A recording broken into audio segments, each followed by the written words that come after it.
Magandang hapon mga kapuso at narito tayo sa kahabaan ng Legarda Avenue, corner ng Recto at corner ng Mendiola kung saan nakatabay ngayon ng pulis dito sa isinasagawang rally ng Piston at iba pang mga militanteng grupo para itigil ang kanilang pagtutol at ang pagdadismaya dito sa walang patid na pagtaas ng presyo ng produktong petrolyo.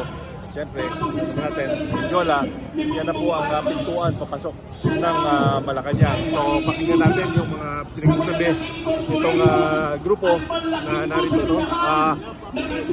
Nasara nga nila yung kalsada, so yung walang nakakadaan ng Recto dito sa parting ito, wala rin nakakadaan dito sa kahabaan ng Legarda. Dahil nga pinuno na to, no?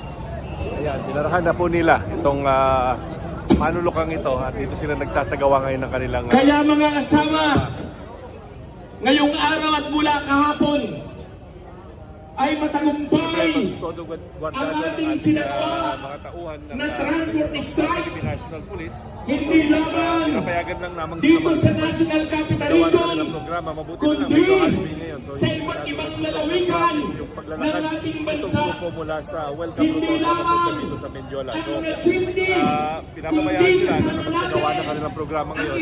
Pero nakatabay yung mga anti-riot police natin dito.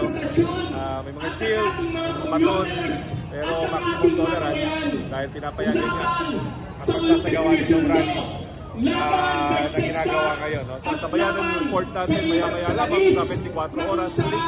Ako inyong kapuso, Chino Gaston, nag-ulat mula dito sa Mendiola. sa mga